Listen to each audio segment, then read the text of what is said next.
સુરતના સૈયદપુરા વરિયાવી બજારમાં શ્રીજીની સ્થાપના કરવામાં આવી છે। જોકે મોડી રાત્રે કેટલાક વિદ્યાર્થીઓ દ્વારા પથ્થરમારો કરવામાં આવતા અને વાહનોમાં આગ ચાંપી તોડફોડ કરતા વાતાવરણ તંગદિલ બન્યું હતું। આ મામલે લોકો દ્વારા ઘટનાની પોલીસને જાણ કરવામાં આવતા જ પોલીસના ધાડા ઉતારવામાં આવ્યા હતા। લોકો બેકાબુ બનતા પોલીસે ટીયર ગેસના સેલ છોડ્યા હતા। ગૃહ રાજ્યમંત્રી હર્ષ સંઘવીએ ટ્વીટ કરીને જણાવ્યું છે કે પથ્થરમારામાં અત્યાર સુધીમાં 27 લોકોની અટકાયત કરવામાં આવી છે। હાલ ઘટના સ્થળે શાંતિપૂર્ણ માહોલ છે તેમજ પોલીસનો ચુસ્ત બંદોબસ્ત ગોઠવી દેવામાં આવ્યો છે। ગૃહ રાજ્યમંત્રી હર્ષ સંઘવીએ મોડી રાત્રે જણાવ્યું હતું કે સૂરજની પહેલી કિરણ નીકળે તે પહેલા તમામ આરોપીઓને ઝડપી લેવામાં આવશે। શહેર પોલીસ દ્વારા સતત કોમ્બિંગ કરવામાં આવી રહ્યું છે। ગુજરાતની શાંતિ ભંગ કરવાનો કોઈ પણ પ્રયાસ કરશે તો તેને ચલાવી લેવાશે નહીં। કેટલાક વ્યક્તિઓ દ્વારા તાળું મારવામાં આવ્યું હતું, પરંતુ તે તાળું તોડીને પણ પોલીસે ઘરમાંથી બહાર નીકાળ્યા હતા। હું સ્પષ્ટ કહું છું કે ગમે તેવા તાળા મારશો તો પણ તોડીને અમે બહાર કાઢીશું। પથ્થરબાજો ઉપર સખ્તાઈપૂર્વક પગલાં લઈશું। આજના ગાંધીનગરના મેં તમામ કાર્યક્રમો રદ કરી નાખ્યા છે। હું આજે આખો દિવસ સુરતમાં જ રહેવાનો છું। બપોર બાદ આ સમગ્ર મામલો હું પત્રકાર પરિષદ સંબોધીને તમામ પ્રકારની વિગત આપીશ। કોનો ઉપયોગ કરવામાં આવ્યો છે, જે લોકોએ પથ્થર ફેંક્યા છે, જેમણે પથ્થર ફેંકવા માટે ઉશ્કેર્યા છે, એ તમામ લોકો સામે પગલાં ભરીશું। આ ઘટનામાં લોકો દ્વારા કેટલાક વાહનોમાં તોડફોડ કરવાની ઘટના પણ બની હતી, જેમાં 2 રિક્ષા અને 3 બાઇકમાં તોડફોડ કરવાની ઘટના સામે આવી છે। અસામાજિક તત્વોએ ઘટના સ્થળે અનેક વાહનોને આગ ચાંપી દીધી હતી। આ ઘટનામાં પોલીસ કમિશનર અનુપમસિંહ ગેહલોત સહિત તમામ પોલીસ અધિકારીઓ ઘટના સ્થળે પહોંચ્યા હતા। આ મામલે સ્થાનિક ધારાસભ્ય કાંતિ બલટ દ્વારા લોકોને સમજાવવાનો પ્રયાસ કરવામાં આવ્યો હતો, જોકે તેમને પણ ધક્કે ચડાવવામાં આવ્યા હતા। કેટલાક લોકોને ઈજા થયાનું જાણવા મળ્યું છે।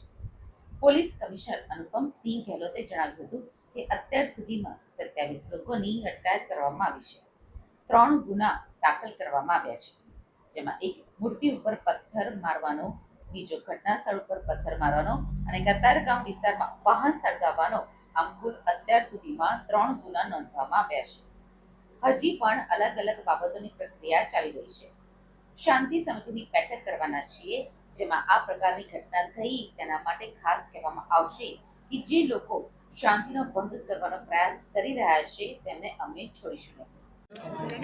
સુરત શહેરના સૈયદપુરા વિસ્તારમાં વર્ષો વર્ષથી જ્યાં ગણપતિજીની સ્થાપના કરવામાં આવે છે ત્યાં આજે 5 લોકો દ્વારા અમારી આસ્થા એવા શ્રી ગણેશજીની મૂર્તિ પર પથ્થર મારો કર્યો અને આ તમામ પથ્થરમારા કરનાર લોકોને સુરત પોલીસ દ્વારા ગણતરીની મિનિટોમાં જ પકડી લેવામાં આવ્યા છે। 5 પથ્થરમારા કરનાર લોકો અને 20 બીજા તિખલખોરોને બી પકડવામાં આવ્યા છે। ગુજરાતની શાંતિ ને ઠેસ પહોંચાડનારા એક બી વ્યક્તિને કાલે વહેલી સવારે સૂરજ ઉગે તે પહેલા તમામ લોકોને પકડીને કડકમાં કડક કાર્યવાહી કરવા માટે સુરત પોલીસને સૂચના આપવામાં આવી છે। મારી તમામ લોકોને ખાસ વિનંતી છે, કોઈ બી પ્રકારના વોટ્સએપના મેસેજોમાં કે કોઈ બી પ્રકારની ખોટી વાતોમાં આવતા નહીં। જે કોઈ લોકોએ આ ગુનો કર્યો છે તે તમામ લોકો પર પોલીસ દ્વારા કડક કાયદાકીય કાર્યવાહી કરવાની એ જ વખતે શરૂઆત કરી લીધી હતી। હમણાં મોડી રાત્રે બી આ કોમ્બિંગ ચાલુ છે। કાલે વહેલી સવારે સૂરજની પહેલી કિરણ જ્યારે સુરત શહેર પર પડશે તે પહેલા આ તમામ લોકોને પકડી લેવા માટે સુરત પોલીસે સંકલ્પ લીધો છે। જે સ્થળ પર ઘટના બની હતી તે સ્થળ પર હમણાં હું પોતે અમારા ધારાસભ્ય શ્રી કાંતિભાઈ અને મેયર શ્રી દક્ષેશભાઈ જોડે આવીને સૌ આયોજકો જોડે ભગવાન શ્રી ગણપતિજીના ચરણોમાં વંદન કરીને આરતી કરીને સંકલ્પ લીધો છે કે ગુજરાતની શાંતિ દોલવાની કોઈ બી કોશિશ કરશે તો આ જ પ્રકારે કડકમાં કડક પગલાં જરૂરથી ભરવામાં આવશે।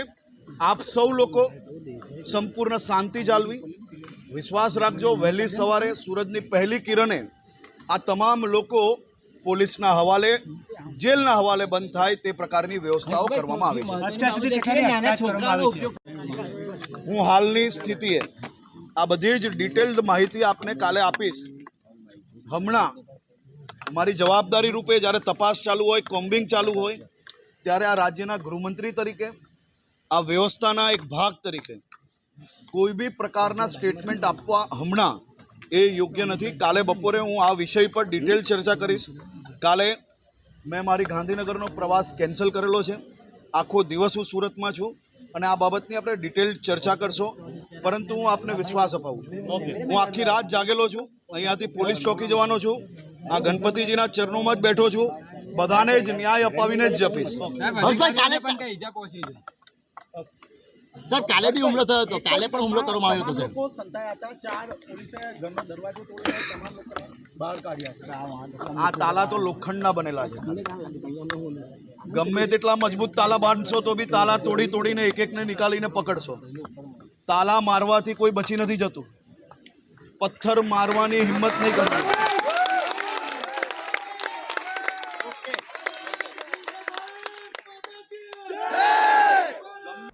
સીસીટીવી ફૂટેજ ચેક કરવામાં આવી રહ્યા છે। જેટલા પણ આરોપી પકડાયા છે તેમને કોર્ટમાં રજૂ કરીશું। આખી રાત બીજા અન્ય ઓપરેશન હાથ ધરવામાં આવ્યા છે, જેમાં પણ ધરપકડ કે અટકાયત કરવામાં આવશે। સુરતના સંવેદનશીલ વિસ્તારોની અંદર પોલીસ તૈનાત કરી દેવામાં આવી છે। આ સ્થિતિ વધુ વણસે તે પહેલા પોલીસે શહેરના તમામ વિસ્તારોની અંદર पेट्रोलिंग। आज रात को एक घटना बनी थी जिसमें गणेश पंडाल के ऊपर जो है कुछ जो है छोटी उम्र के लड़कों ने पत्थर मारा था। जो पुलिस बंदोबस्त में थी उन बच्चों को वहाँ से तुरंत लाया गया जो है। उसके बाद जो लोगों की रजूआत करने के लिए भीड़ इकट्ठा हुई, उस समय दरमियान जो है मामला बिचका जो है और आमने सामने से पत्थर मारा चालू हुआ, जिसमें पुलिस के अधिकारी जवानों को भी इंजरी हुई। उसके बाद पुलिस ने जो बल प्रयोग करना था, टीयर गैस छोड़ना था, लाठीचार्ज किया गया और अभी पूरे एरिया में जो अलग अलग जगह से टीमें बुला के डिप्लॉय किया गया और हमारी कॉम्बिंग ऑपरेशन चालू है जो है। और उसमें हम लोगों ने बहुत सारे आरोपियों को पकड़ा है। हमारे पास सीसीटीवी का फुटेज है और हमारे पास जो वीडियो कैमराज बहुत सारे हैं। बहुत सारे अधिकारियों और मीडिया के मित्रों के भी तरफ से भी हमें जो वीडियोस मिल रहे हैं उनके हिसाब से हमारी जो सही आरोपी है उनको हम लोग पकड़ के और उनको बराबर कड़क से कड़क सजा हो, इस तरह से जो पूरी पुलिस जो है सूरत शहर पुलिस कामगिरी कर रही है। और आने वाले समय में भी जो सब त्योहारों का सीजन है जो है उसमें कोई भी प्रकार के हम लोग जो इस चमरबंदी या जो जिस तरह से लुख्खा तत्वों ने किया है उनको हम लोग छोड़ेंगे नहीं। लगातार पुलिस मामला शांत करने का प्रयास कर रही है, लगातार बिल्डिंग से गलियों से पत्थर मारे जा रहे हैं। जितना भी अलग अलग पुलिस टीमें गई, जितने भी बिल्डिंग से आई, सब बिल्डिंग को हम लोगों ने चिन्हित किया हुआ है और उन्हीं बिल्डिंगों में हम लोग कॉम्बिंग कर रहे हैं, उन्हीं बिल्डिंगों में सब लोग पकड़ रहे हैं। काफी अधिकारियों को पत्थर लगे हुए हैं। क्राइम में इन्वॉल्व किया गया है, छोटे बच्चों का प्रयोग किया गया है क्राइम करने में। नहीं, अभी ये सब इंट्रोगेशन में सब आएगा इन्वेस्टिगेशन में।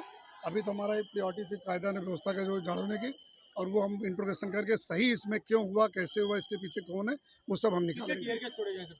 ये अलग अलग एरिया में टीयर गैस छोड़ेगा, तो एग्जैक्ट संख्या भी आपको नहीं बता पाएंगे अलग अलग एरिया में, लेकिन टीयर गैस भी छोड़ेगा, लाठीचार्ज भी किया। पिछले बार विसर्जन के दिन इस तरह का जो छोटे बच्चों ने किया था, बाद में कंप्रोमाइज हुआ, ऐसा जानकारी है।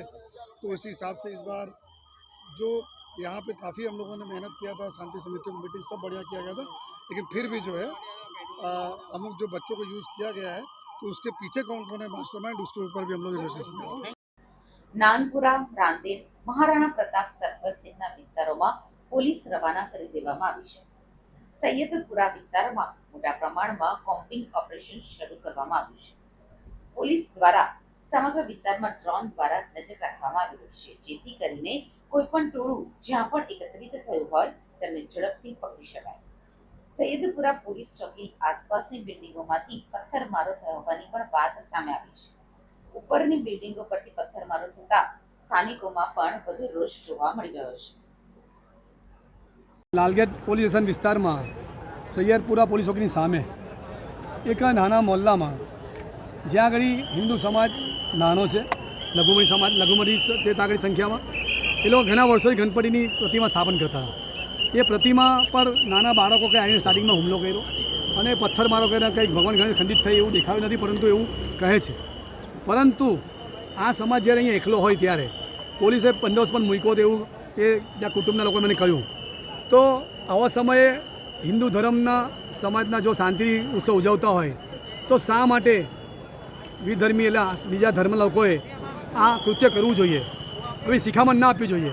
હું માનતા સુધી આના માટે જે હિન્દુ સમાજ અને મુસ્લિમ સમાજ થઈને જે શાંતિ સમિતિ ચલાવે છે તેમાં પણ બધી વાતો થાય છે, પરંતુ આવા સમયે હિન્દુ સમાજને જ્યારે આ લાગણી દુભાય ત્યારે મુસ્લિમ સમાજના વડીલો પણ બહાર આવીને આવા તત્વોને પોલીસે સોંપી દેવા જોઈએ, જેનાથી સમગ્ર સુરતનો માહોલ શાંતિપૂર્ણ થઈ શકે.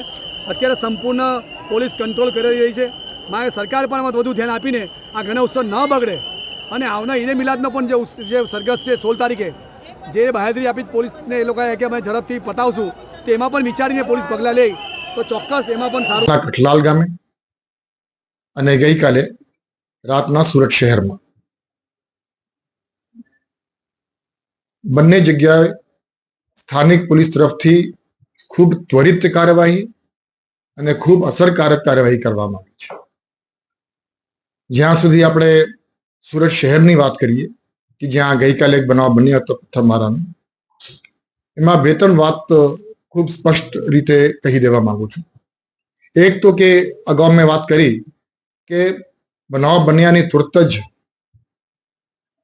સિનિયર અધિકારીઓ પોલીસ કમિશનરથી માંડીને તમામ સુરત શહેરના અધિકારીઓ અને કર્મચારીઓ ઘટના સ્થળે તુરત જ પહોંચી ગયા હતા અને ત્યાં પહોંચ્યા પછી આખી જે ઘટનાક્રમ હતી એ સમજીને યોગ્ય કાર્યવાહી કરવા માટેની તુરંત કાર્યવાહી ચાલુ કરવામાં આવી છે અને ખૂબ અસરકારક રીતે સુરત શહેર પોલીસ દ્વારા એ કાર્યવાહી થઈ છે.